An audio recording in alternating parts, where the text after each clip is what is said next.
Bien, merci François de cet exposé extrêmement riche et précis, qui ne faut pas terminer sur un programme. Moi j'adore les choses qui terminent sur des programmes, à la fois de réflexion et d'action. Donc on est de ce point de vue-là à éviter non seulement à réfléchir sur l'importance de la question de la confiance, de ses ressorts, et de voir ensemble comment nous pouvons faire de la confiance une ressource pour affronter la crise, voire trouver des leviers de sortie de crise. Alors, c'est le moment maintenant des échanges.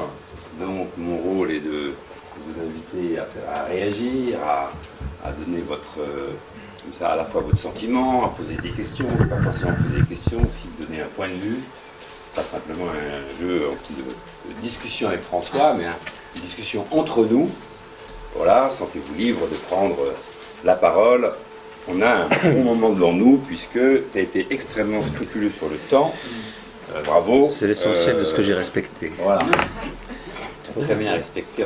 Ça, tu comprends pas. Alors, la parole est de votre côté. On peut ouvrir. Tout à l'heure, on t'entendait mal, donc vous pouvez fermer les fenêtres pour t'entendre un peu mieux au fond de la salle. Ah, pardon. Ce serait dommage, alors refaire. Il y a du vin tout à l'heure. Bon. Ouais. Je vous en prie.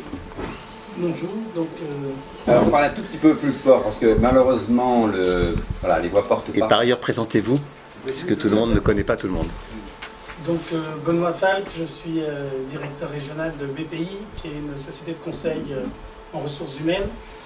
Et donc, je travaille sur la zone océan Indien, qui a une particularité culturelle forte. Et je me demandais comment, par rapport à ce que vous dites qui m'a beaucoup intéressé, comment on peut relier ce que nous on utilise assez souvent, qui est la théorie de MacGregor, XY, donc sur le sujet précisément et sa capacité à voir, à considérer qu'il peut faire confiance et que ça génère la confiance, ou d'autres sujets qui considèrent que en générant des comportements de méfiance, ils se déclinent. Comment on peut relier cet aspect à votre exposé? Est-ce que déjà vous-même Je connais un peu ces histoires-là, notamment par votre frère, puisqu'il en est un manipulateur aussi, les théories de gestion. Donc Laurent Falk, qui était juste à côté, qui est professeur de comment tu diras ça, de management, enfin de... Voilà. C'est ambigu. C'est le moins qu'on puisse dire, parce que c'est pas sûr que ça s'enseigne. D'ailleurs, ils le disent tous, que ça s'enseigne pas. Non, donc je connais effectivement la théorie en question, mais moins bien, donc je veux dire ça, comme je connais moins bien que le professeur Etier ici. Moi, ce que je peux en dire, c'est simplement que le problème qu'on a, c'est qu'on est, dans le domaine de la gestion, soit dans une psychologisation des postures, c'est-à-dire qu'on a un sujet sans activité, soit on a des gens qui ont des activités, mais qui ne sont pas des sujets, c'est-à-dire qui ont des fonctions. Et on a beaucoup de mal à trouver embarqué en même temps quelqu'un qui est un sujet et quelqu'un dont l'activité de sujet, c'est de travailler. Et que cette rencontre-là, c'est l'absence, soit dans les théories de gestion, mais ça peut être aussi des absences dans d'autres théories psychosociologiques, par exemple. Et que l'enjeu pour nous, des disciplines, que ce soit l'ergonomie, et encore une fois, je le répète, pas n'importe laquelle, certaines ergonomies, certaines psychologies aussi, puisque dans beaucoup de psychologie, par exemple, le manager n'est pas une figure fréquentable par le psychologue. Donc il y a là toute une diversité dans les disciplines qui fait que on a beaucoup de mal à organiser la rencontre de ces questions-là où l'ensemble des dimensions se retrouvent ensemble. Je pense que ça définit un contexte ou un périmètre de carrefour assez limité, je dirais d'une certaine ergonomie, d'une certaine psychologie du travail, de la psychodynamique quand elle se déplace du côté de l'activité, par exemple, des dirigeants en tant qu'activité de travail aussi, et que sous ces réserves-là, alors on a bien des gens qu'on prend à la fois comme des sujets et comme des sujets qui travaillent bien, j'allais dire, qu'étant des managers, si vous voyez ce que je veux dire. Et que je ne crois pas que la théorie, donc MacGregor en question, réponde à cette totalité des dimensions qui me semblent nécessaires pour pouvoir aborder les questions dont je parle ici. Je ne sais pas si cette réponse vous satisfait. Mais je pense, mais, enfin, de mon point de vue, on est là sur quelque chose qui bouge, parce que précisément, ces rencontres peuvent se faire, mais je ne sache pas que dans la théorie de MacGregor, en l'occurrence, on ait affaire à quelqu'un dont l'activité de travail participe de la façon dont il est un sujet.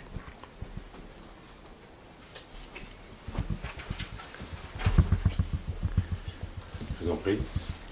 Fabienne Picon, je suis conseillère prud'homme à l'encadrement à Nanterre. Et en fait, quand vous parlez du crédit qui est supérieur au contrat, ça m'a évoqué la question de la bonne foi, puisque dans les contrats, il y a un élément essentiel qui est la bonne foi des parties.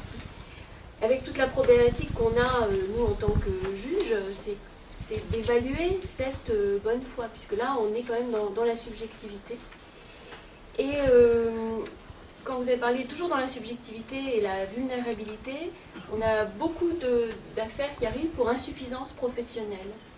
Et là, c'est toujours aussi difficile, juridique, mais peu importe. Mais c'est vrai qu'on voit bien qu'on pourrait pratiquement virer tous les cadres pour insuffisance professionnelle. Non, mais pratiquement, hein, parce que... Ah oui, ils sont dimensionnés sur l'hypothèse d'une maîtrise qu'ils n'ont par définition pas. Donc oui, ils sont toujours... Ah oui, ça c'est très clair.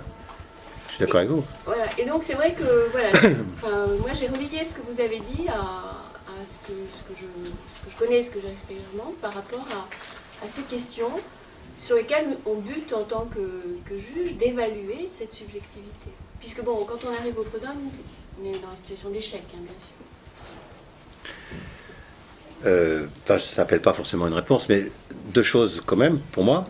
Oui, dans la mesure où une certaine tendance de l'organisation, c'est de postuler que le cadre a la maîtrise du monde et qu'il est convoqué dans la position de toute puissance, il est toujours en échec. Donc son problème, c'est de maquiller l'échec comme il peut, et incidemment, une des modalités, c'est le déni pour les autres. Ça, je crois que c'est au cœur de la psychopathologie de cette activité. L'autre problème, inversement, c'est que la difficulté... Alors, entre les deux points, je voudrais dire que la question du rapport entre nos disciplines et le droit est une question majeure. Majeure parce que, embryonnaire, on découvre, enfin on se cherche, on a du mal, mais je suis complètement convaincu, je ne suis pas tout seul, que c'est un des grands défis théoriques dans nos disciplines, que la question du droit. Mais un des points sur lesquels on bute, alors en tant qu'ergonome en l'occurrence, c'est que c'est pas simplement le problème du droit, c'est le problème de la justice, ce qui n'est pas exactement pareil, parce que la difficulté qu'on a dans les procès, par exemple, où on peut être sollicité, ou dans les expertises, c'est d'acheminer notre propos vers une obligation que le juge fait de trouver un responsable. C'est-à-dire qu'il y a un problème de l'imputation de la faute. Or, on est plus, nous, dans des problèmes où, sauf cas d'espèce, bien entendu, c'est moins en termes d'une responsabilité des personnes que d'un problème de système, ou d'une question d'organisation, qui ne répond pas à la question du juge, qui a besoin, on a eu ce problème des tas de fois, qui a besoin de désigner dans quelle mesure y a-t-il la faute de quelqu'un, alors qu'on est moins, selon nous, dans beaucoup de cas, sous l'angle d'une faute de quelqu'un que d'une violence d'un système. Et c'est quelque chose sur quoi on a besoin de progresser dans l'intercompréhension avec, je le comprends bien, des responsabilités pratiques que le juge a, qu'il faut qu'il rende la justice d'une manière qui dise s'il y a faute ou pas. Et que les plaignants ne supportent pas l'idée que c'est le monde comme il va. Ça va pas. Alors ceci dit, la question de la responsabilité, inversement, je peux en convenir aussi, hein, dans nos affaires, on a tendance à baisser un peu la garde. C'est-à-dire qu'on est un peu sollicité de nous à rechercher dans les problèmes qui se posent, de fait, moins la responsabilité d'un dirigeant qu'un effet de situation dans laquelle il est. Justement pour faire parler la question du travail. Reste que quand même, on ne peut pas évacuer le fait que quand quelqu'un prend une décision, il s'y engage subjectivement et que ça relève de quelque chose qui devrait être dit comme tel. Et qu'il y a des choses qui relèvent de ce qu'on ne peut pas accepter. Il faut que nous soyons aussi, dans nos disciplines, capables de dire ça. Et dans un certain nombre de cas de figure, on pourrait avoir une tendance, nous, à devenir un peu fonctionnaliste, pour le coup. Et à tout expliquer en termes de « c'est la logique de la situation ».